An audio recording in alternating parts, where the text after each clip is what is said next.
What's going on, fragrance family? It's your man Gator, better known as the Novice Nose out here in these fragrance streets. Today I'm going to be talking about a fragrance that is like, just kind of came out of nowhere recently, man, but it's been super hyped up in the fragrance community over the last couple of weeks here. And the fragrance in question is this guy right here.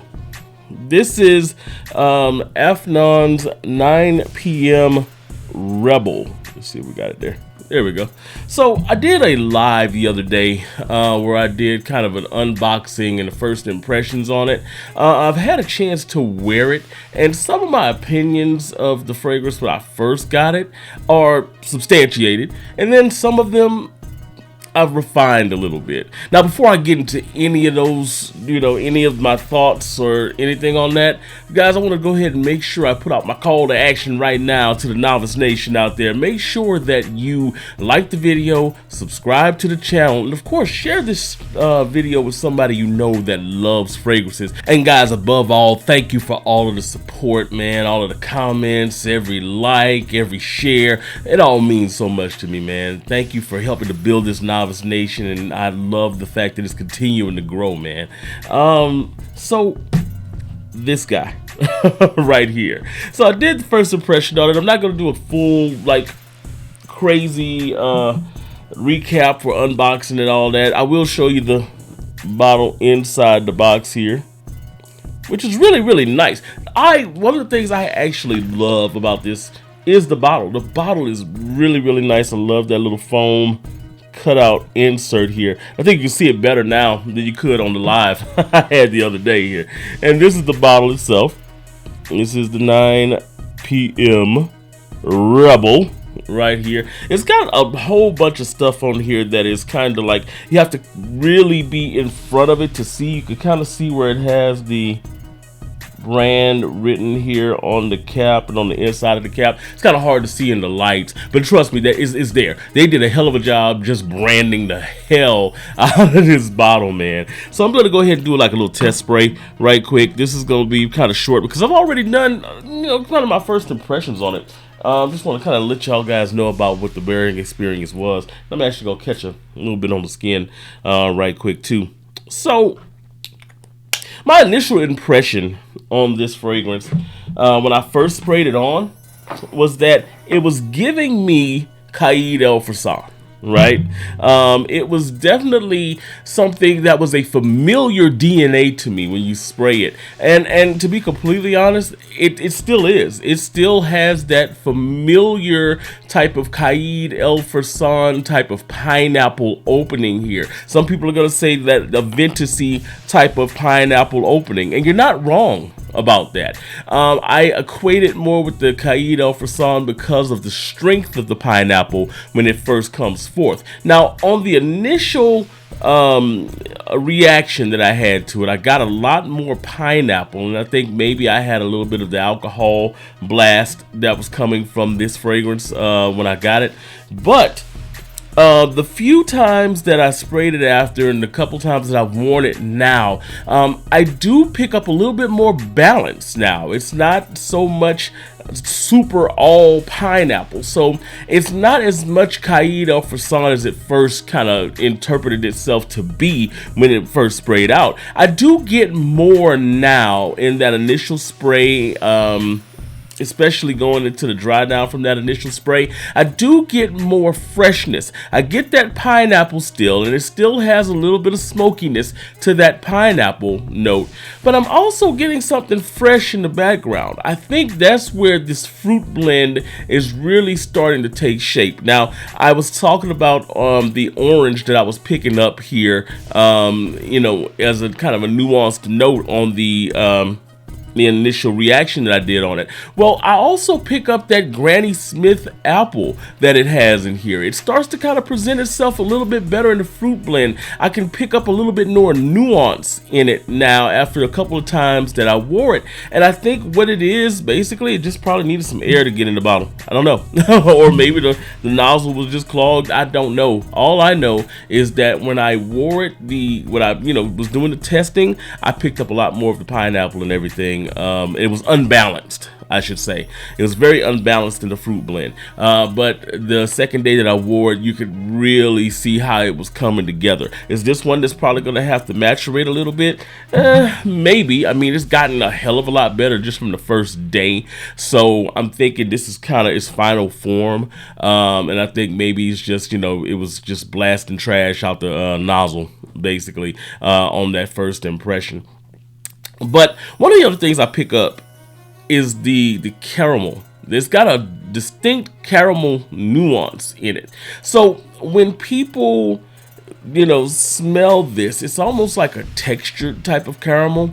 So it's not really like a sticky type of caramel. It's almost a dry type of caramel note, but it feels almost textured. It's a beautiful way that it comes across, and it's very nuanced in the background in the opening, but as it starts to dry down a little bit, you do start to pick up a little bit of the elevation of that caramel. I would say maybe about 5 to 10 minutes into it, the caramel starts to peek up its head a little bit more, and it really starts to differentiate from that Caid El Farsan vibe that I was talking about a whole lot more once the caramel starts to pop in. I will say that this is not necessarily, I think I panned it on that first initial thing because like Caid El Farsan did it better. Well, whatever Caid El Farsan was doing, it did it well. This one's different. This one's actually going in a different direction. You're picking up, like I said, other fruit blend in the top of this. You're also getting the caramel that's in here. You're getting the smokiness, yes, but it's a very much dialed back smokiness compared to Caid. So that comparison, while it's like that in the opening, not so much in the dry down. In the dry down, it does get closer to the Aventus Absolute DNA that everybody keeps saying that this is like. I don't see, there were people that were compared it to Hasselblad. No, there's no Hasselblad in here at all. I do pick up if they're thinking smokiness, but even the smokiness in here, it doesn't compare to the type of smokiness that's in the Hasselblad. This is closer along the lines of the Aventus / Aventus Absolute type of smokiness, type of pineapple presentation there. Now, it does lean closer, believe it or not, to Presho, which is that Club de Nuit, basic inspiration of the Aventus Absolute. And I say that because it does have a little bit of the caramel lick and the caramel nuance in it, as opposed to the Absolute Aventus that I don't really pick that up as much in. But it does give this a nuanced difference from that Absolute and Aventus DNA. So it's almost like it wants to go in the direction of an Aventus clone, but it's not doing that. It's not going fully and not committing fully to that. Now, one of the other comparisons that I'm getting from this fragrance is Baccarat Rouge. I kind of understand it, and I think they're talking about some of the resin, the amberness and resinousness that the caramel does provide in here, and the woods do provide. It does get a little bit thick at certain points here, but I don't really pick up a lot of Baccarat in here either. The caramel in here is more like, and I was trying to think about where I've smelled it before, but the caramel in this one is a lot closer to, I heard another YouTuber say, Black XS. Yes, that's what this is. It's almost like they took the Aventus DNA and they tried to, they made an amalgamation of that with the Black XS. That's basically what this is. It has that same type of, when I'm talking about a textured type of caramel, that's what I'm talking about. If you think about the texture of the caramel and the sweetness in, not really the caramel, but the sweetness in Black XS, that's kind of what you get in here. So you're getting that pineapple and fruit blend is fresher than the pineapple and Caid El Farsan. And like I said, into the dry down, you're picking up those caramel nuances, and they're coming through pretty heavy as well. They start to really pick up the further you get into the dry down, the more you're starting to get it, and it starts to thicken up the fragrance a little bit. You have that smoke, but the smoke starts to reduce after the first 20 or 30 minutes, and you start to get into more of the dry woods. So you're getting to a little bit of the dry woods and caramel type of sweetness in the fragrance. Now, performance wise, this fragrance actually is okay. So I sprayed it on, did my full spray routine a couple of days when I wore it, and what I found was that it does last on skin for about 6 to 7 hours on me, and actually the second day it did last, you know, a little bit longer, around the 7 to 8 hour mark.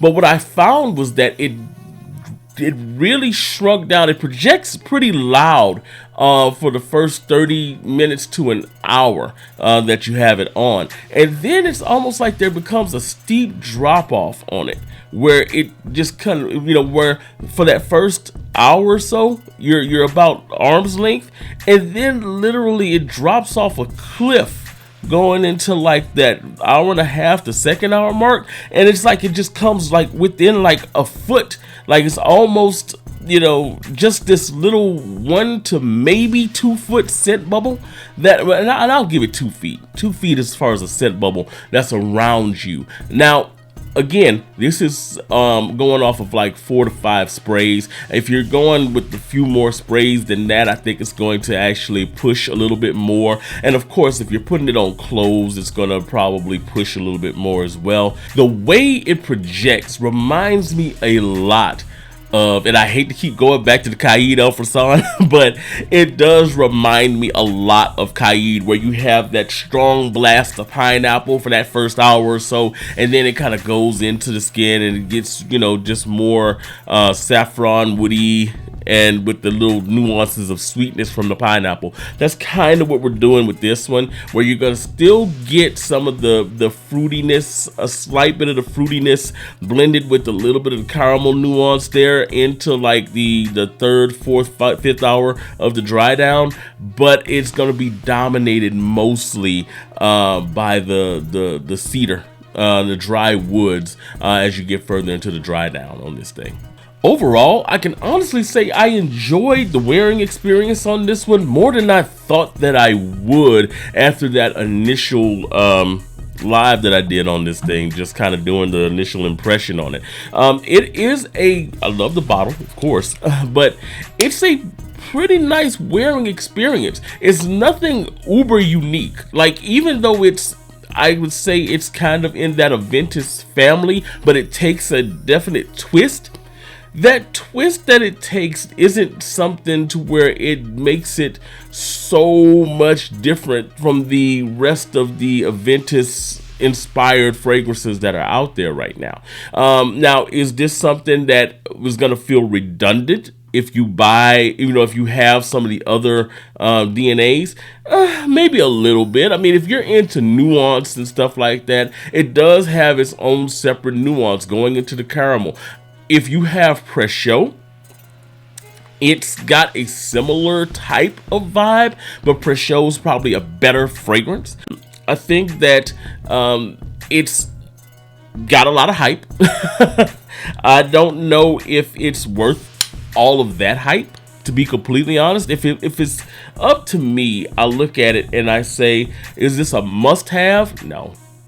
No, I mean, it's got a lot of the same nuance that some of the other, and there are better Aventus DNAs that are out there right now, better Aventus Absolute DNAs, you know, but I mean, it's not a bad buy at all. I mean, if you're gonna do it just for the bottle and the performance on it, hey, it's not a bad performer. Like I said, 6 to 7 hours on this, and it's a very pleasant scent. It's one of those scents that I can see being a pretty nice compliment getter. Now, I saw another YouTuber the other day, saying that it's just compliments, compliments, compliments. I don't know about that. It is very nice though. It is one of those fragrances that I can see people, saying that that you smell nice if they're in close vicinity to you. But I don't think that this is one of those fragrances that is just like